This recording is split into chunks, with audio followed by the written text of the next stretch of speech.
Hello, this is John with Headhunters Fly Shop, Gregg, Montana. Another one of our fly tying videos. Today we're going to talk about tube flies. The particular tube I'm using right here is a Yuri Shumakov bottle tube.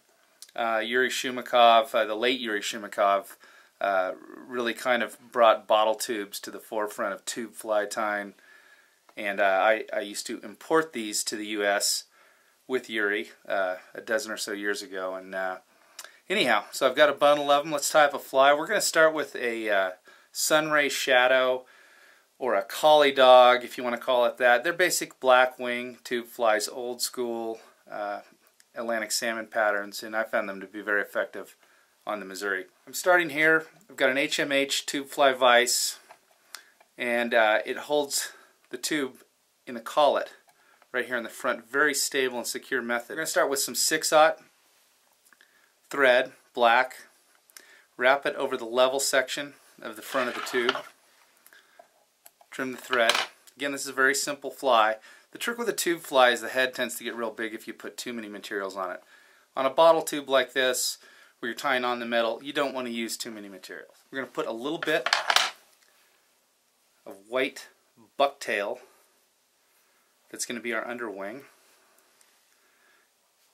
And got it about 1.5 inches long, and we'll secure it right there on top of the tube, covered up. Next, for a little flash, and the original this fly, of course, like most Atlantic salmon flies, did not have any flash in it, but we like to add a little, particularly for imitating bait fish that our trout here in the Missouri like to feed on. And I'm using some firefly tie, which is a little bit different kind of mylar flash. This is pearl.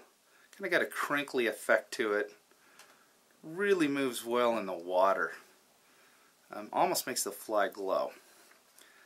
So I put 3 strands on top, tied them in the center, and then folded the forward strands back. I'm going to trim that at about 2 inches, right there. And I like to add a little cheek of angel hair on a lot of my Shumakov tubes. I'm going to grab a little silver, just regular silver angel hair.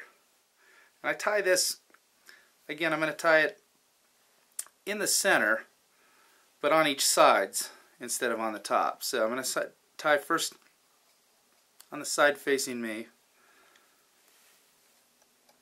I'm just going to pull it over the top, bind it down, and then pull it back as I'm doing it on the opposite side. Now, the original Ray Shadow calls for bucktail for the wing. The collie dog, of course, used collie dog hair. I have a bunch of beautiful brown bear hair, brown black bear hair that I like to use for this fly. It's just stiff enough, a little bit translucent, and it moves nicely in the water, much better than bucktail, that's for certain. Okay, I've got a clump of bear hair here that I'm going to tie in. I don't stack it, but I definitely pull out most of the underfur and any of the stray fibers or hairs that are kind of sticking out at an angle I don't like. Okay, I'm going to take my bear hair, tie it right on the top, slide it back a little bit. You can see on these Yuri Shumakov tubes they have a little lip on the front of the bottle tube to prevent your thread from falling off the front while you're tying. And it works great, but you don't want to push your materials too close to that lip. Leave yourself a little room there. And finish that head. And again, since it's a bait fish, I'm building that head up a little bit. Many of the recipes for this you'll see, and you'll see a lot of different recipes for a Ray Shadow or a collie dog if you look online. Many of them have a peacock curl topping that would be added at this point on top of the wing, same length as the wing, and many of them have eyes painted on them, which you can do or not do, and that's up to you. I'm going to whip finish this.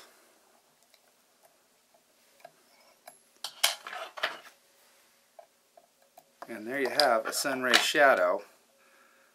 Very simple fly, definitely looks like a bait fish. Brass tube gets it to sink real well. And now we're going to rig the tube fly for fishing.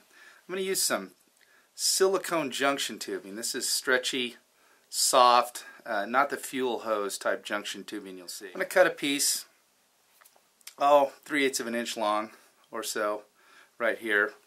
We'll remove the fly from the vise, and that junction tubing is going to slide right on the rear end of this tube. And you can see, like the front, it's got a rim to stop your thread here.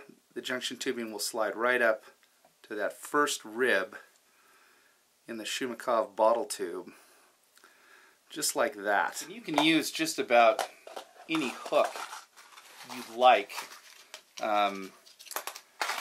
I use a lot of small bonefish hooks, or an octopus hook works well too. And of course the octopus hook, which I'm rigging in the junction tubing, has an upturned eye, and you can rig that hook either down or upwards in a keel position, and the fly will keel either way, keeping that wing up.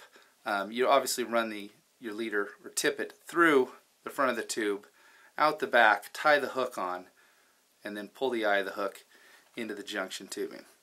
You've got a great effective trout fly with some history behind it that you can use on your local stream if you want to get out there with your two-hander and swing a fly or two. We'll do some more tube flies at another time. I just wanted to start with a real basic bottle tube fly, the Ray-Shadow.mov bottle tube, which can be found online. And this again is the Ray Shadow.